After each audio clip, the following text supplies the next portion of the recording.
Hello guys, welcome, नमस्ते।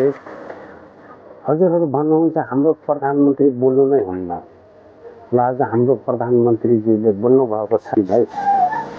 राष्ट्रिय स्वतन्त्र पार्टीको पहिलो महाधिवेशनमा उपस्थित पार्टीका सभापति अभिलाम सानेज्यू, विशेष अतिथिका रूपमा आउनुभएका पूर्व प्रधानमन्त्रीज्यू, प्रमुख प्रतिपक्षीय दलका सभापतिज्यू तथा सम्पूर्ण विशिष्ट अतिथिहरू, पार्टीका पदाधिकारीहरू, मन्त्रीगणहरू, सांसदज्यूहरू तथा उपस्थित सम्पूर्ण देशप्रेमी राष्ट्रिय स्वतन्त्र पार्टी प्रेमी सबैलाई हार्दिक शुभकामना दिन चाहन्छु। कुरा कताबाट सुरु गरौँ त? आज खास मात्र यो महाधिवेशन भनेको पार्टीको विषयमा बोल्ने, पार्टीलाई कसरी सुदृढ बनाउने, पार्टीलाई कसरी बलियो बनाउने, हाम्रो पार्टी जुन एउटा सानो महत्त्वाकांक्षा, सानो इच्छा, सानो देश बनाउने हुटुटीले सुरु भएको पार्टी आज महाधिवेशनको पहिलो दिनसम्म आउँदै गर्दाखेरि यो पार्टी, यो आन्दोलनको रूपमा भएको पार्टी, भावनाको रूपमा भएको पार्टीलाई संस्थागत गर्ने, स्थापित गर्ने दिनमा आउँदाखेरि हामीले धेरै जसो पार्टीलाई कसरी एक ठाउँमा ल्याउने भन्ने नै कुरा गर्नुपर्छ। आज विभिन्न विशिष्ट अतिथिहरूले विभिन्न सल्लाह दिनुभएको छ, शुभकामना दिनुभएको छ, सुझावहरू पनि दिनुभएको छ, चिन्ता पनि लिनुभएको छ। सरकार भनेको त गाडी जस्तो हो, गाडीमा एक्सिलेटर मात्र होइन, ब्रेक हुन्छ, ब्रेक पनि लाउनुपर्छ भनेर चिन्ता पनि मान्नुभएको छ। त्यस्तो चिन्ता चाहिँ लोकल रोडहरूमा हिँड्दाखेरि गाडी सिधा गइराख्दाखेरि कहिले लेफ्टबाट गाडी आउँछ, कहिले राइटबाट मान्छेहरू आउँछ। तर हाम्रो गाडी लोकल रोडमा हिँडेको गाडी होइन, हाम्रो एक्सप्रेस वेमा हिँडेको गाडी हो। गन्तव्यमा पुगेपछि मात्रै ब्रेक लाग्छ, गन्तव्यमा पुग्नुभन्दा अगाडि ब्रेक लाउन जरुरी हुँदैन। र हाम्रो गाडी अनियन्त्रित पनि छैन, वातावरण पनि मिलेर गएको। त्यही भएर हाम्रो पार्टीप्रति, हाम्रो सरकारप्रति जुन चिन्ता लिनुभएको छ त्यसको लागि धेरै धेरै धन्यवाद पनि दिन चाहन्छु। चिन्ता लिनु राम्रो कुरा हो। जनता र जनताको भोट भनेको हावा जस्तो हुन्छ, कहिले हावा यताबाट चल्छ, कहिले उताबाट चल्छ भनेर चिन्ता लिनुभएको छ। हामीले कुनै हावा चलाएका छैनौँ, हामीले बाढी ल्याएर खोला फर्काएको र खोला एकचोटि सिधा बाटो, आफ्नो सही बाटोमा फर्किएपछि निरन्तर त्यही बाटो बगिरहन्छ। यो हावा जस्तो कहिले लेफ्ट राइट, उत्तर दक्षिण, पूर्व पश्चिम बग्दैन। त्यही भएर चिन्ता लिनुहुनेहरूलाई धेरै धेरै धन्यवाद दिन चाहन्छु। यस्तै चिन्ता हामीलाई दिइराख्नु होला, हामीलाई मार्गदर्शन दिइराख्नु होला। मेरो एकजना अनन्य मित्र, उहाँ अहिले हुनुहुन्न, उहाँले सधैँ भन्नुहुन्थ्यो मलाई, मैले म्युजिक गर्दाखेरि, बालिन स्पटलाइटमा आउन सहज हुन्छ तर त्यो स्पटलाइटलाई मेन्टेन गर्न गाह्रो हुन्छ सधैँ। त्यस्तै चिन्ता आज यहाँ हाम्रा आदरणीय नेतागणले पनि लिनुभएको छ। त्यो स्पटलाइटमा राष्ट्रिय स्वतन्त्र पार्टी आएको छ, युटिआई आएको छ, यो मेन्टेन गर्न गाह्रो हुन्छ। तर यहाँहरू सबैलाई म के भन्न चाहन्छु भने हामीले स्पटलाइटमा हामीले ल्याएको होइन, जनतालाई ल्याएको र जनता सधैँ स्पटलाइटमा थियो, स्पटलाइटमा छ, स्पटलाइटमै रहन्छ।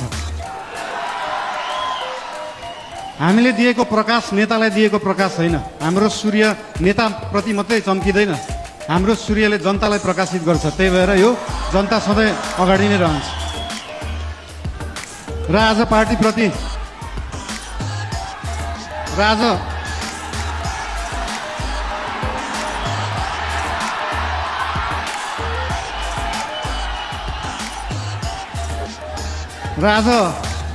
पार्टीको विषयमा विशेष गरी कुरा राख्नुपर्छ भनेरै हाम्रो पार्टीको चिन्तन कस्तो हो, लेफ्ट हो, राइट हो, सेन्टर हो, धेरै चिन्ता लिइराख्नु पर्दैन। हाम्रो पार्टी विकासवादी पार्टी हो, विकास गर्ने, काम गर्ने पार्टी हो। हाम्रो पार्टी अगाडि बढ्ने पार्टी हो। हामी प्रतिशोध साध्ने, पुरानो पुरानो कुरा लिएर न्यू खोज्दै बस्ने होइन। न्यू खोज्नु परे अगाडि बढ्दै गर्दा न्यू खोजिन्छ। कस्तो केसमा मात्रै भन्दाखेरि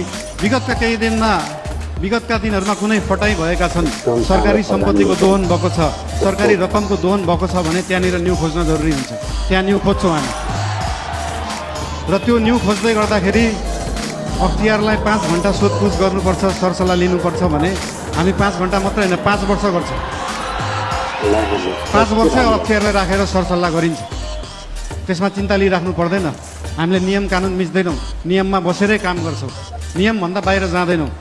हाउभाउ हेर्दाखेरि यस्तो सोसल मिडियाहरू हाउभाउ हेर्दाखेरि अलिकति अनियन्त्रित देखिएला, त्यो देखिएको मात्रै हो। सबै चिज नियन्त्रणमा छ, कुनै चिज आउट अफ कन्ट्रोल गएको छैन। चिन्ता कुनै विषयमा लिनु पर्दैन। सीमाको विषयमा पनि चिन्ता लिनुभएको थियो। हामीले सीमाको विषयमा बोल्दाखेरि पक्कै पनि जुनसुकै देशसँग सीमाको विषय कुरा गर्दाखेरि उहाँहरूले पनि आफ्नो आपत्ति जनाउनुहुन्छ। आपत्ति जनाउनु भयो, मलाई अचम्म लाग्यो। ल ठिक छ, तपाईँहरूसँग प्रमाण छ भने ल्याउनुहोस्। हामीसँग त प्रमाण छ, हामीसँग कालापानी लिपुलेखको प्रमाण छ। र त्यो प्रमाण लिनलाई हामीले पहिला ब्रिटिसले राज गर्दाखेरि त्यो प्रमाण ल्याउनुपर्छ भने ल्याउँछौँ भनेका हो। हामीले ब्रिटिसलाई मध्यस्थकर्ता राख्न खोजेका होइनौँ। हामी हाम्रो छिमेकीहरूसँग आफै कुरा गरेर मिलाउँछौँ। हामीसँग प्रमाण छ र हामी ल्याउँछौँ, त्यो कुरा गरिएको हो। यसमा आशंका मान्नु पर्दैन। मेरो राष्ट्रियताप्रति कुनै आशंका मान्नु पर्दैन, कसैले पनि मान्नु पर्दैन। र विशेष गरी पार्टीको कुरा गर्दाखेरि पार्टीको महाधिवेशन चल्दैछ आज, भोलि पर्सि, भोलि चुनाव होला। र पार्टीको महाधिवेशनमा पहिलेदेखि एउटा हाम्रो संस्कार चाहिँ कता कता बिग्रिएको थियो। पहिला गुट बनाउने, उपगुट बनाउने एउटा कुरा तपाईँहरूलाई यहाँ हुनुहुन्छ होला, महाधिवेशन प्रतिनिधिहरू हुनुहुन्छ होला, यहाँ केन्द्रीय सदस्य उठ्छु भनेर बस्नुभएका व्यक्तिहरू हुनुहुन्छ होला, पदाधिकारी उठ्छु भनेर बस्नुभएका व्यक्तिहरू हुनुहुन्छ होला।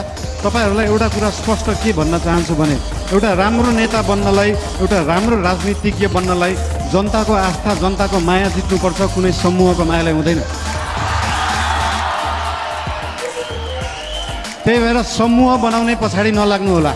त्यस्तो बिउ अहिले नै नरोप्नु कि त्यो बिउ भोलि रुख बनेर बिचबाट फाड्नु परोस्।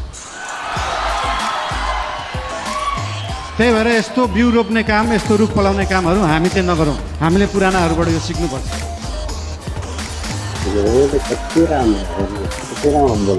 र एउटा कुरा के भन्न चाहन्छु भने हामी नयाँ पार्टी हो, नयाँ सोचले गर्दा हामीले हरेक चुनावमा गएर एउटै एजेन्डा बोकेर जाने, सुशासन ल्याउँछु भनेको छ, सुशासनको लागि एजेन्डा बोकेको छ, सुकुम्बासी समस्या हटाउँछु भनेको छ। हामीले यही कार्यकालमा सुकुम्बासी समस्या समाधान गर्छौँ, यही कार्यकालमा सहकारी समस्या समाधान गर्छौँ। अर्को चुनावमा फेरि यही एजेन्डा बोकेर जाँदैनौँ। अर्को चुनावमा नयाँ एजेन्डा बोकेर जाने हो। र भोलि पर्सि हुने चुनाव भयो अथवा केही भयो, चुनावमा कसैलाई सिसिएम बन्न मन लाग्छ, कसैलाई पदाधिकारी बन्नुभयो, ठिकै छ। बन्नु भएन भने पनि चिन्ता किन लिनु पर्दैन भन्दाखेरि हाम्रो गठबन्धनको सरकार होइन, हाम्रो एकल पार्टी सरकार हो।